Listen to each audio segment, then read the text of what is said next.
Le célèbre revivaliste Robert Murray a dit « De votre sainteté dépend votre succès. Un homme saint est une arme redoutable dans les mains de Dieu. » En Éden, souvenons-nous de cela, l'homme fut créé à l'image de Dieu, mais malheureusement, le péché est venu détériorer cette image. Cependant, à la fin des temps, grâce à l'œuvre rédemptrice accomplie par Jésus, l'homme peut être transformé, racheté, purifié, justifié, sanctifié et délivré.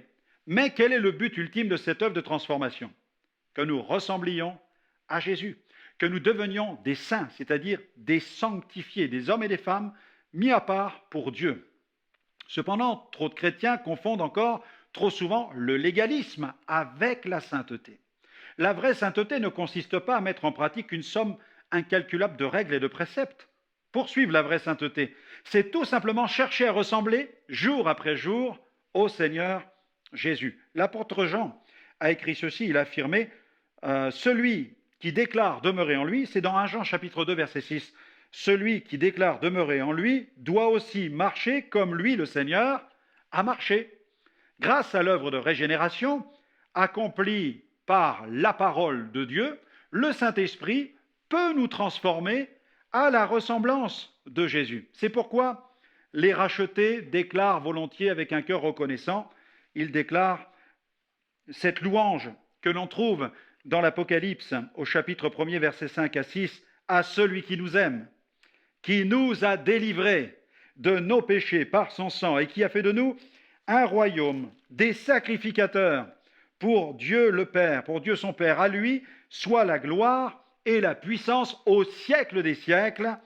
Et le peuple de Dieu peut dire Amen. Je suis sûr que devant votre écran, vous êtes en train de louer le Seigneur, de le remercier, de le célébrer pour cette réalité. Le chrétien est porteur d'un label sainteté. Il est appelé à exporter ce label dans notre monde obscur afin que celui-ci puisse découvrir la gloire du Seigneur Jésus et la nature sainte de Dieu. Cherchez à ressembler à Jésus. Laissez le Saint-Esprit changer votre nature. Laissez-le inscrire au plus profond de votre cœur les valeurs morales divines. Il est donc de la responsabilité de chaque enfant de Dieu de veiller sur lui-même. Nous devons veiller à conserver notre relation intime avec Dieu afin de ne pas tomber dans le péché, mais aussi afin de maintenir un haut standard de sainteté. C'est l'unique chemin qui permet de faire face aux plus fortes tentations. Caïn ne veilla pas sur lui-même, et nous savons quelles furent les conséquences dramatiques du péché dans sa vie. La tentation a eu raison de lui. Il a péché, il a fait naufrage sur le plan spirituel. L'apôtre Jean nous indique très clairement quel est le chemin à emprunter lorsque nous commettons un péché. Ce chemin est celui de la repentance. Dans 1 Jean chapitre 2 verset 1er, « Mes petits enfants, je vous écris ceci afin que vous ne péchiez pas.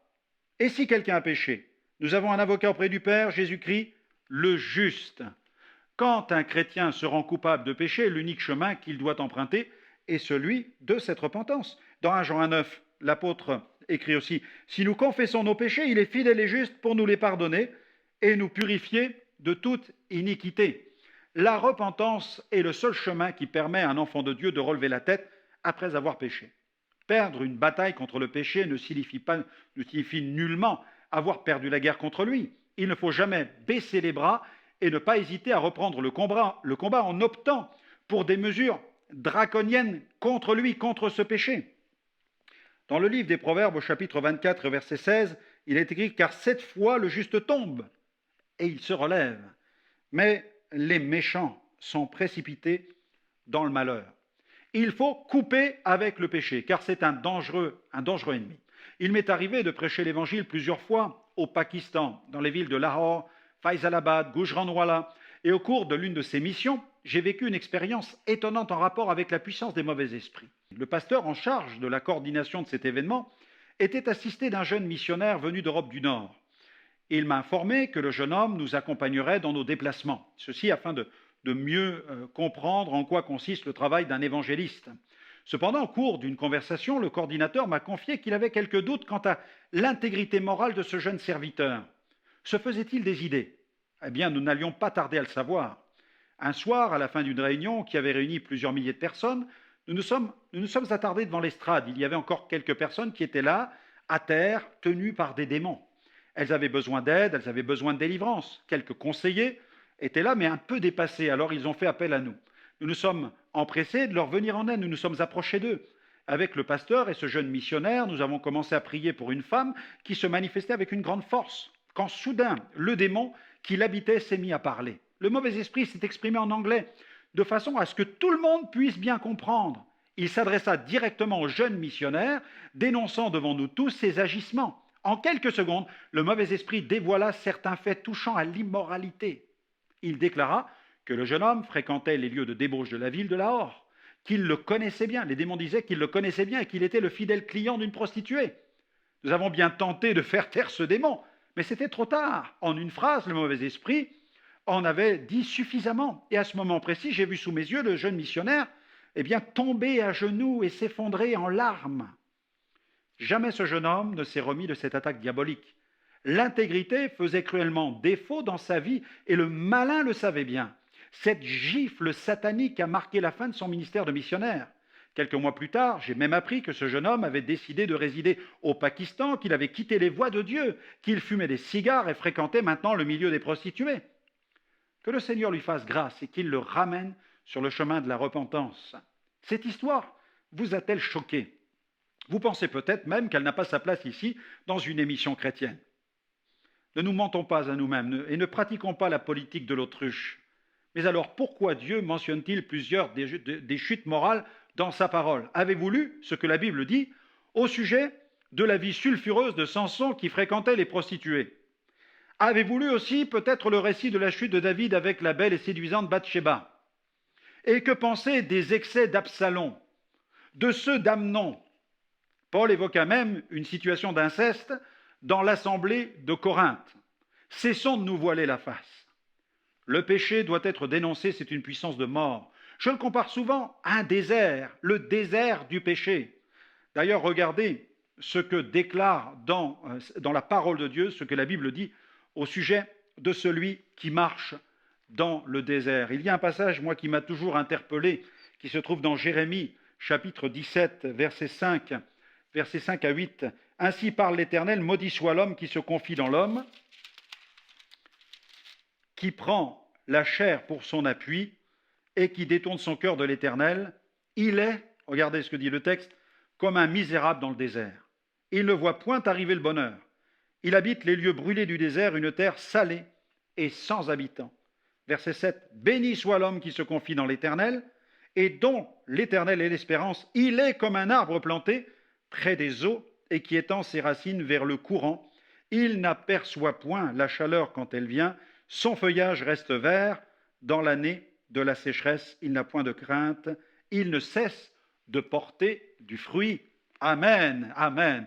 La vie dans le péché n'est pas une fatalité. Et la vie de sainteté est une réalité, une véritable possibilité pour chacun d'entre nous. Écoutez maintenant cette histoire qui m'a aussi interpellé, c'est celle d'un photographe professionnel qui, lui, s'est aventuré dans le désert australien pour y prendre quelques photos. Alors là, dans son 4x4, il a emprunté une route qui traverse ces immenses étendues désertiques. Nul besoin de vous dire que cette route est très rarement fréquentée. Et après s'être engagé sur plusieurs kilomètres à l'intérieur du désert, le photographe gare son véhicule sur le bas-côté de la route. Il laisse tourner le moteur et la climatisation. Il prend tout de même sa gourde avec lui et il pénètre à pied à l'intérieur du désert. Il parcourt quelques centaines de mètres sous une chaleur écrasante. Malgré la chaleur, il continue à avancer, progressant toujours plus à l'intérieur de la fournaise. Il voulait absolument prendre des clichés inoubliables. Il désirait photographier cet univers de sable et de pierre sous ses angles les plus hostiles. Il ne se rendait pas compte que les minutes s'écoulaient. Il suait à grosses gouttes sous un soleil de plomb. En pénétrant dans cette fournaise, il commit une grave erreur, une erreur qui lui fut fatale. Il fit l'erreur de ne pas prendre suffisamment d'eau avec lui. Et alors qu'il but l'eau de sa gourde jusqu'à la dernière goutte, il continua tout de même à avancer et à prendre des photos. Écrasé par la chaleur, il fit un malaise, son esprit chavira. Il ne s'était pas rendu compte qu'il s'était énormément déshydraté. Il voulut rebrousser chemin, mais c'était trop tard. Son corps refusa tout nouvel effort. Il s'effondra. Il mourut dans le désert australien. Son véhicule climatisé n'était à quelques centaines de mètres de là. Son moteur tournait encore. Quelques jours plus tard, la police qui patrouillait dans le secteur remarqua le véhicule garé sur le bas-côté de la route. Les agents de police firent la découverte du corps sans vie du photographe, un corps complètement desséché. Le désert avait eu le dernier mot. Il nous faut tirer les leçons de cette histoire tragique. Ne nous aventurons jamais en plein désert sans emporter des réserves d'eau en quantité suffisante. Poursuivre la sainteté n'est pas un jeu, c'est une question de vie ou de mort spirituelle. Les démons nous connaissent, ils savent qui nous sommes, c'est pourquoi il nous faut veiller sur notre intégrité afin de ne jamais être dépouillés de notre autorité. Les démons savaient bien qui était Jésus et ils n'avaient aucun pouvoir sur lui. Pourquoi le diable et ses démons n'eurent-ils aucune emprise sur Jésus? Jésus donna 2 raisons à cela. La première raison, il n'avait rien en lui. D'ailleurs, dans Jean 14, verset 30, il est écrit « Il n'a rien en moi ». Jésus prononça ces paroles alors qu'il s'entretenait avec ses disciples. Et au cours de cet entretien, il évoqua sa mort imminente ainsi que les moyens obscurs que le diable allait utiliser pour accomplir ce projet machiavélique. Ainsi, tout prince de ce monde que le diable était, le diable n'avait rien en Jésus. Il n'eut aucun pouvoir sur lui. La mort elle-même n'eut aucun pouvoir sur Jésus. Pour oser une telle affirmation, il fallait que Jésus ait une pleine certitude concernant son autorité sur le malin. Il était aussi parfaitement conscient de sa parfaite sainteté. Parce que vient la deuxième raison. La deuxième raison est claire, Jésus vécut sa vie terrestre sans commettre un seul péché. Jésus sut préserver son intégrité morale et spirituelle, il ne pécha pas. D'ailleurs, il affirma aux pharisiens qui ne voulaient pas croire en lui qu'il était le Fils de Dieu. Qui de vous me convaincra de péché si je dis la vérité? Pourquoi ne me croyez-vous pas? Jean 8, 46. Ces 2 raisons, le diable n'a rien en moi, qui de vous me convaincra de péché? Ces 2 raisons témoignent de la pleine autorité du Seigneur Jésus. Suivons son exemple pour maximiser notre autorité. Ne péchons pas.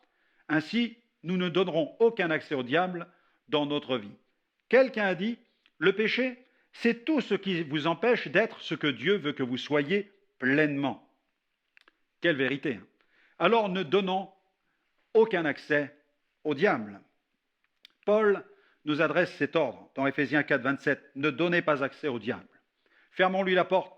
Ne lui laissons aucune possibilité d'accès dans notre vie. Veillons bien à préserver l'intégrité spirituelle dans notre vie chrétienne. Ici, il s'agit d'un ordre. Ensuite, soumettons-nous à Dieu. Jacques nous exhorte de cette manière dans Jacques 4, 7. Soumettez-vous donc à Dieu. Un chrétien qui vit dans le compromis ne peut vivre une vie victorieuse. Jésus a bien été clair sur ce point dans Matthieu 6, 24. Nul ne peut servir de maître, car ou il haïra l'un et aimera l'autre, ou il s'attachera à l'un et méprisera l'autre. Vous ne pouvez servir Dieu et Mammon. Pour résister au diable, il faut impérativement se soumettre à Dieu. Pour se soumettre à Dieu, il est nécessaire de respecter les directives divines que nous communique la parole de Dieu. C'est simple, c'est clair.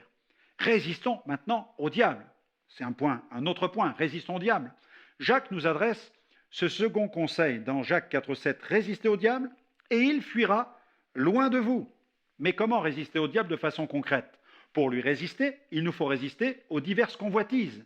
Car pour nous atteindre, le malin cherchera toujours à exploiter le terrain de notre chair.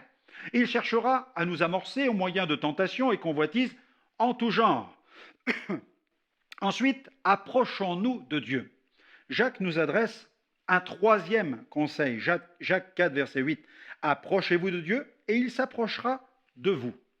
Plus le chrétien coupera avec les convoitises de la chair, plus il se donnera les moyens de s'approcher de Dieu et vice-versa. Comment quelqu'un qui a pris pied dans des sables mouvants peut-il avancer? Le péché embourbe, enlise la vie spirituelle du croyant. Le péché tire le disciple vers le bas. Il faut donc que le disciple de Jésus prenne impérativement de la distance avec les convoitises du monde s'il veut pouvoir s'approcher plus intimement de Dieu. Autre conseil, purifions nos cœurs. Jacques poursuit son exhortation en nous adressant un 4e conseil. Jacques 4, 8. Nettoyez vos mains pécheurs, purifiez vos cœurs, hommes irrésolus. Il est question ici de nettoyage et de purification. Il s'agit en fait de la repentance et de la marche dans la sanctification. La sanctification et la repentance réclament des mesures radicales. Un rapide passage sous un robinet d'eau ne peut nettoyer correctement des mains sales. Il faut passer les mains abondamment sous l'eau. Et puis, pour que des mains soient propres, il faut non seulement de l'eau, mais aussi du savon. Et il faut frotter suffisamment longtemps. Nettoyer ses mains sur un plan spirituel et purifier son cœur réclame une marche quotidienne dans la sainteté. Il faut de la persévérance. Continuons. Un autre conseil, humilions-nous sous la puissante main de Dieu. Et l'apôtre conclut donc par une 5e exhortation dans Jacques 4, 9 à 10. Sentez votre misère, soyez dans le deuil et dans les larmes, que votre rire se change en deuil, votre joie en tristesse. Humiliez-vous devant le Seigneur et il vous élèvera. Ici, il est bel et bien question d'un abaissement. Quelqu'un qui s'humilie confesse ses péchés devant Dieu. Il avoue ses transgressions et prend l'engagement de les délaisser. La Bible dit, d'ailleurs, dans le livre des Proverbes, au chapitre 28, verset 13, « Celui qui cache ses transgressions ne prospère point, mais celui qui les avoue et les délaisse obtient miséricorde. » Amen. Ainsi, maximisez votre autorité spirituelle en préservant votre vie de toute souillure. D'accord? Quelques conseils à mettre en pratique pour préserver son label sainteté.